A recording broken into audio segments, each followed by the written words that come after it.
So kung 5 kayo, iraranking mo yung sarili mo out of 5. Sa tingin mo, number ano ka dyan? Is it number 1 or ikaw yung pinakamahina? Honest to goodness po, sir. Ako pinakamatigas, sir, na commander dito, sir. Sa Ikaw ang patasan ng panahon ko, sir. pinakamatikas. Yes, sir. Yes, O Your Honor. tama, makikita natin, ikaw nga ang matikas. Hindi ako maniniwala sa'yo kasi simpleng tokhang hindi alam ni Sergeant Agaraw.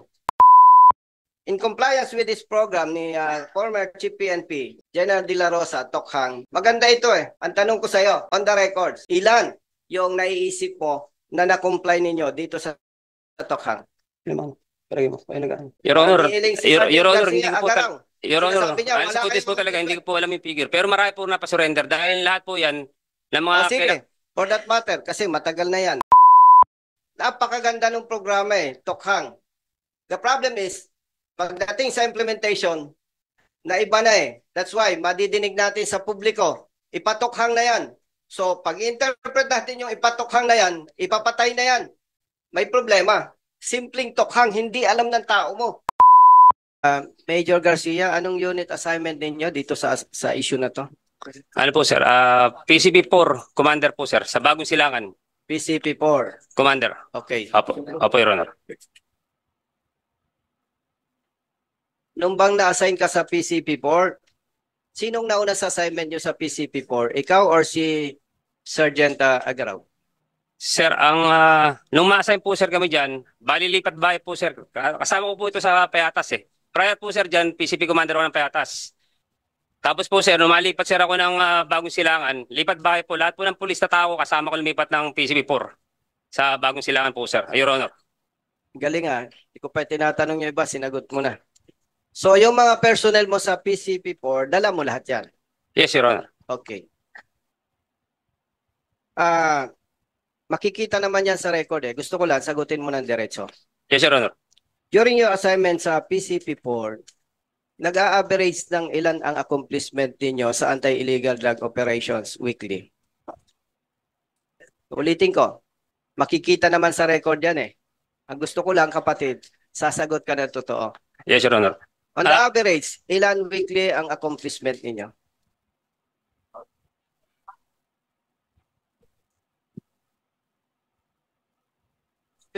Ulitin ko Pwede kang magsinungaling ngayon. Pero, winawarningan kita kapatid, Major Garcia, kung hindi kami konbensido sa sagot mo, we can verify the records. So, tayo naman di magkaaway eh. Gusto ko lang malaman yung sagot mo. On the average, ilan weekly ang accomplishment ninyo sa PCP-4? Siguro po, Your Honor, sa mga nasa 15 na drug output. Pero po yung pinapagawa po sa Tokhang na 50 household na daily po na pinapa-comply sa amin. So average 15 weekly. Yes, Your Honor. Ibig sabihin, at least 2 accomplishments per day. Tama? Yes, Your Honor.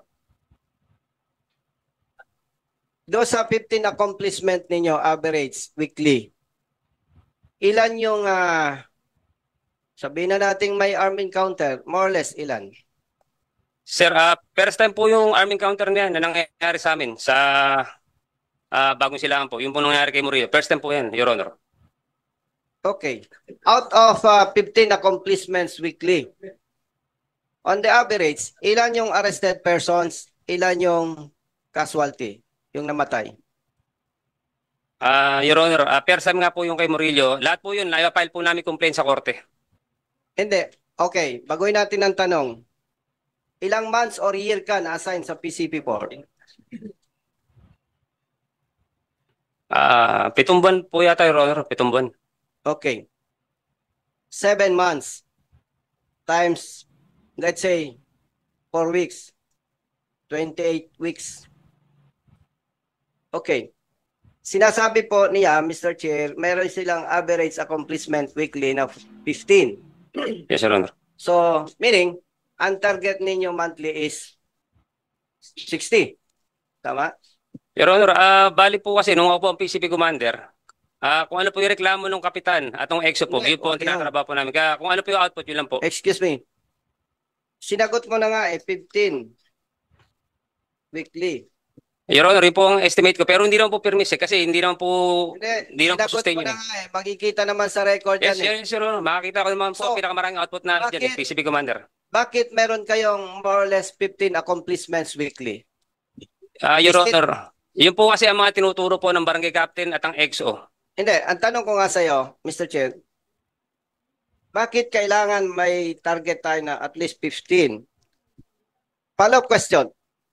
Every week ba meron kayong conference? Weekly po, meron kaming crime trend, Your Honor. Saan nyo ginaganap ang Diyan po, sir. conference? Diyan po, Your Honor, sa Station 60. Diyan po sa harap ng Congress. Dito. Okay.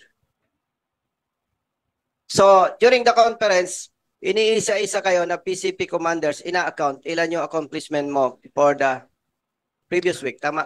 Opo, Your Honor. Pare-pareho kayo, di ba? Hindi naman po pare-pareho. Depende nga po sa sipag po ng PCP Commander, Your Honor. So, ilang kayong PCP commanders sa station ninyo? 5, sir. 5 kayo. Kung titingnan mo, tayo naman, kung magkakasama sa assignment, kaya mo sabihin kung mas magaling ka sa akin o hindi. Tama ba? Opo, Your Honor. Okay. So, kung 5 kayo, iraranking mo yung sarili mo out of 5. Sa tingin mo, number ano ka dyan? Is it number 1 or ikaw yung pinakamahina? Honest to goodness po, sir. Ako pinakamatigas, sir, Commander dito, sir. Sa Ikaw ang batasan ng panahon ko, sir. pinakamatikas. Yes, sir. Yes, Your Honor. Tama. Makikita natin, ikaw nga ang matikas. Oh. Hindi ba responsibility ng commander turuan mo yung subordinates mo? Opo, Your Honor. Araw-araw po yan, Your Honor. Sa Kaladipar po, pinapaliwanagan ko po yan ng do's and don'ts. So, excuse me. Hindi ako maniniwala sa'yo kasi simpleng tokhang hindi alam ni Sergeant Agaraw. Okay. Tokhang. Katukin, kausapin yung suspected drug user or puser na kumbinsihin na tumigil na o mag-surrender sa inyo. Kasi may magandang programa ang PNP, tama ba? Opo, Your Honor. Okay. For 7 months period assignment mo sa PCP4, hindi ka naman napakagaling para masagot mo na eksakto. For 7 months period, ilan yung na-imagine mo na napasurrender ninyo peacefully para mag-undergo ng program ng PNP? Palagay mo lang, bilang PCP commander.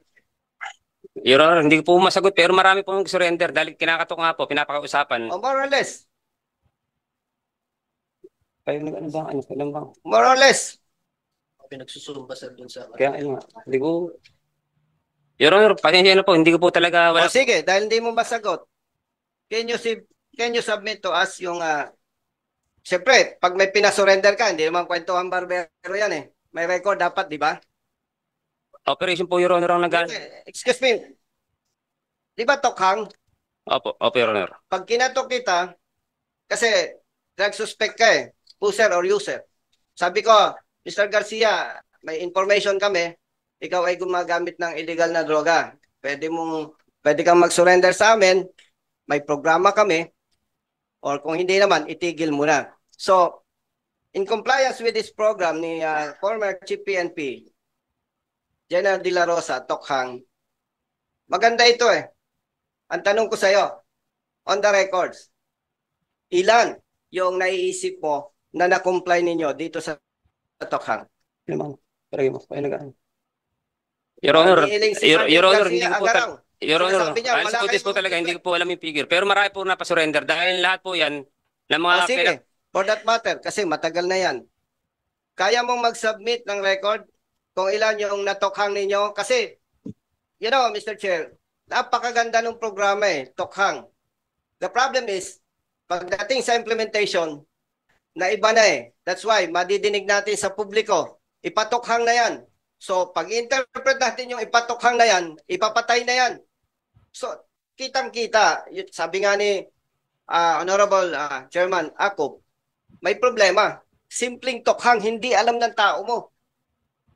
Oh.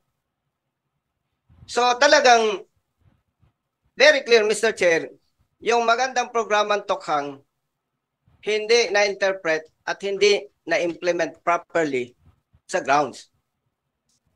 Your Honor, na-implement po yan. Nagkamali lang po ng pagkakasalita po si Agaraw.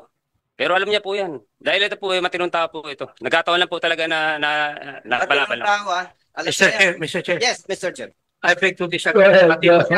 Alam niya. O sige, Pero, tutuloy ko yung pagtatanong sa kanya, masasagot niya lahat. Sagutin mo kasi baga nervous eh. O, ibig sabihin ninenervous siya. O, ano yung other barrel? Anong tawag ninyo? Double barrel. Double barrel yan eh. Yung sinabi nyo na Project Tokang is only one of the barrels. What is the other barrel? Eh, doon pa lang eh, hindi na nga kayo magkasundo eh. Tapos sasabihin mo, marunong? Come on. Mas matagal ako sa pulis kasi sa'yo. Kaya wag mo akong turuan doon. Oh, alam mo ba yung other barrel, anong pangalan? Sasabihin ko sa iyo, Project HVT as differentiated from Project Tokhang. Yung Tokhang galing sa salitang tuktok at hangyo. Hindi ko alam kung anong dialect yun. Saya. Saya. Oo. Yung HVT, yung high value targets ang target. Ito yung community-based na drug pushers at drug users. Ngayon, sasabihin mo sa aking harapan na marunong yung bata mo? Come on. Tell that to the Marines. Maniniwala siguro yung Marino pero yung pulis hindi.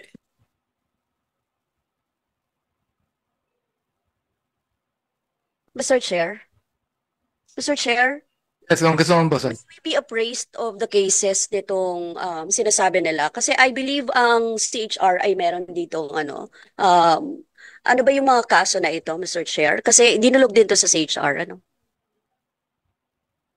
Yes, Your Honor. We confirm that the CHR conducted an investigation on the Morillo case. Mr. Chair, pwede po bang ikwento sa atin ni Attorney Jacqueline ang circumstansya nung mga investigation, yung investigation particular na ginawa nila sa CHR? We conducted an investigation back then in 2016 and we issued a resolution in 2018.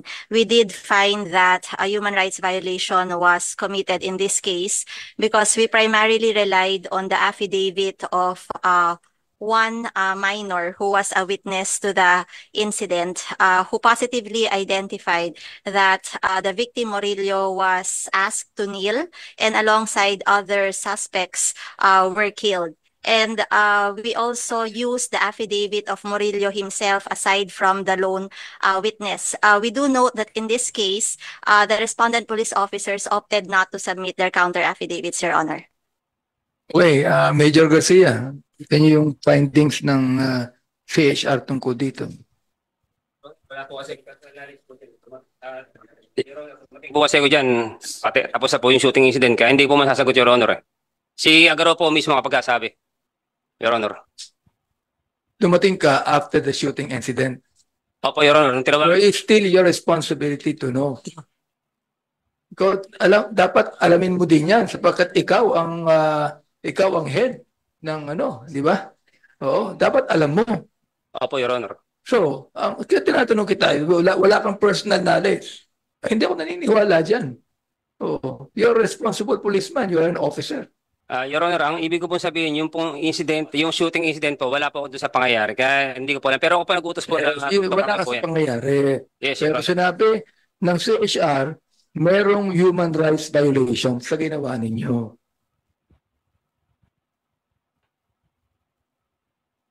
Again, Mr. Chair, Yes, Congressman ako. I beg to disagree with his statement. Ang nakakaalam ay yung si Sergeant Agaraw. At the opening statement of Mr. Agaraw, or Sergeant Agaraw, to the questions a while ago, sinabi niya na wala siya sa lugar. May dingding, nasa side daw ang pangyayari.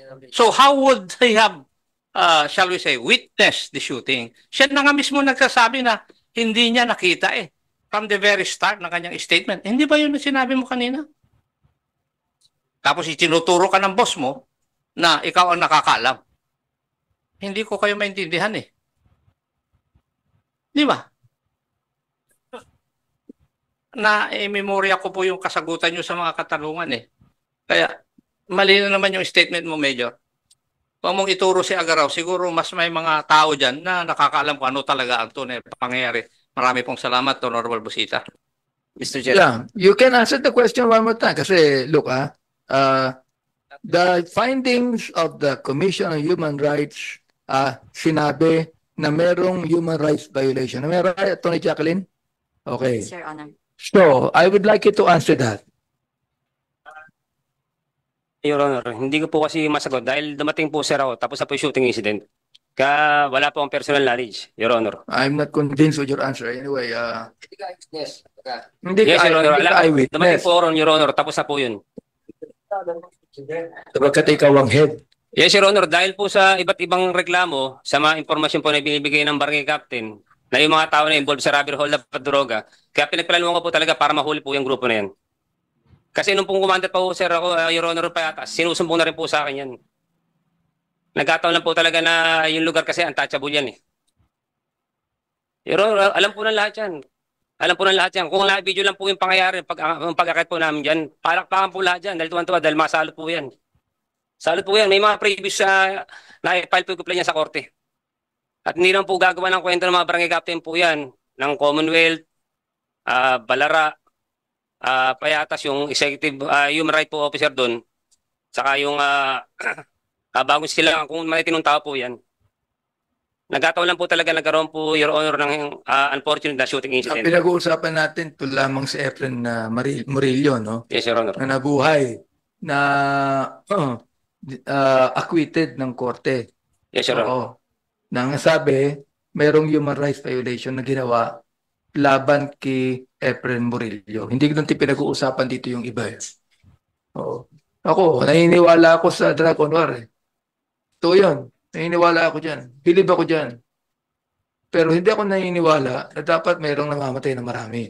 Tama ba ako? Mali. Opo. Ako naman po, Your Honor. Naniniwala ka rin na hindi dapat mamatay ang marami. Correct. Opo, Your Honor. Yun ang sinasabi ko. Kaya mayroong human rights violation na sinasabi. We're only referring to one person. Efren Murillo lang ang i-refer natin dito. Ang ginagawa mo, ganito. Ginagawa mong bobo ang judge. Inakwit siya sa kaso eh.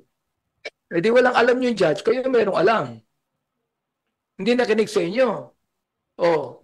Pero palang judge na bobo, Director Santiago, naging judge ka. Yan ang kapulisan natin.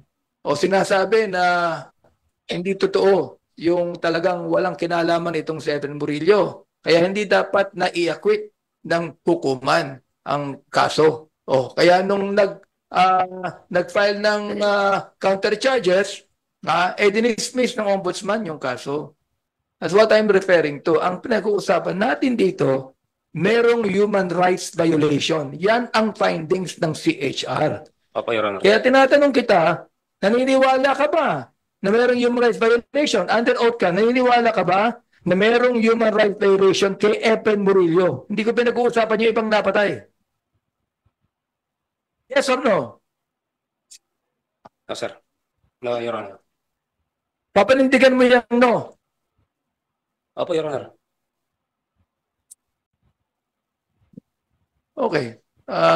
Ano ko, hindi ko alam kung bakit you can take an oath and you can lie. You know? Yes, Congressman Busita. Mr. Chair. Major Garcia, 7 months ka sa PCP4, di ba? Opo, Your Honor. And itong issue na to, ito yung first issue or incident na sinasabi mo, tama? Opo, Your Honor. Ito, shooting incident. Opo, Your Honor. Okay. Maliban dito, for 7 months, may iba pa bang suspects na namatay? Wala. Meron pong ibang operation, Your Honor, na meron pong casualties. May casualties. Opo, Your Honor. Okay. So, alam mo, pag na-assign tayo sa isang assignment, kaya mong sagutin to eh. Kasi 7 months lang yan eh. More or less, ilan ang casualties doon sa assignment mo for 7 months? More or less, hindi ko kailangan eksakto.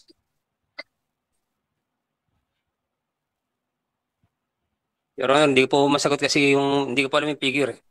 Hindi mo alam. Pero minimal lang po ang casualty po sa operation po sa Okay. Silangan. Baguhin na lang natin tanong, Mr. Chair. 7 months. Doon sa 7 months doon, meron bang month na na-zero ka? Meron, wala. Wala po, Your Honor. Wala, laging meron. So, may casualties lagi. Tama. Hindi po masigurado, Your Honor. Kasi Pero, di ba may weekly conference? yes, Your Honor. Oh, doon sa 4 weeks, 1 month yun eh. O ibig sabihin, tinatanong ko sa'yo, may month ba doon na na-zero ka? Madalas po, Your Honor, dahil ino-observe ko po yung diplomasya. Diplomasya. Opo. So, hindi Diba, ka di ba ikaw pinakamagaling? Your Honor, pagdating lang po sa Sinabi output, mo ikaw pinakamagaling. Opo, Your Honor, alam naman po yan ng mga PCP Station Commander po ng Batasan. Ng Alright, Congressman Busita. Kaya nga, Mr. Chair, ako nalilito sa'yo, ikaw ang pinakamagaling, pero hindi mo ma-recall. O sige. Siya ang leading. So, leading ka doon sa 5 PCP. Anong PCP ang kasunod sa'yo sa ranking? Hindi ko po masagot, Your Honor. Si ano po siguro, yung classmate ko po, si Major Lucena. Yung po pangalawa sa akin sa marami Major output. Lucena. Okay. So, kung magaling siya, during the conference, sa weekly conference, anong nakikita mo sa report niya? Every week, meron siyang accomplishment with casualties? Wala. Meron. Meron po sa drag out po, Your Honor. Yung mga Weekly siya. napakulong, naipapile. Weekly, may accomplishment. Meron po, hindi po nawawalan yun. May casualties siya, weekly. Basta masipag po yun. Hindi, kaya nga, Opo, tinatanong Your ko. Honor, masipag po yun, masipag. Hindi, tinatanong ko, weekly, meron siyang Meron po. casualty. Wala pong casualty, Your Honor. Yung pong output, ibig ko po sabihin, yung na-aresto na ipinapile yung reklamo sa korte, Your Honor. Okay, balikan lang natin, Mr. Chair. So, doon sa Tokhang, di ba may programa ang PNP doon? Opo, Your Honor. Meron kayong report na yung accomplishment na nag-avail ng seminar handled by religious leaders in relation dito sa anti-illegal drugs campaign? Meron? Wala? Meron po yata, Your Honor. Yata. Your Honor, hindi po ganong pero alam ko po kasi pinapagsumba po yan eh. Sinasama sila sa sumba. Yung mga, mga surrendery.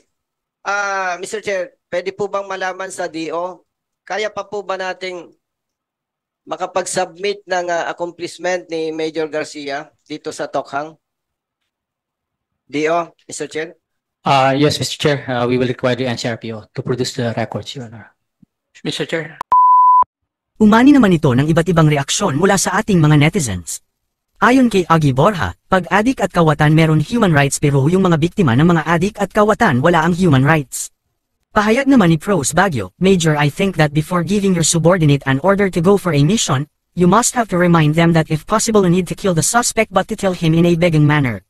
At ito naman ang saloobin mula sa ating kababayan na si Eugene Alex, sa tingin ko, mas okay na po ilagay na sa PDEA ang drug operation, wag na sila gamitin sa drug operation para wala na ganyan mangyari. Mga kababayan, feel free to comment below para maglabas ng saloobin sa balitang ito.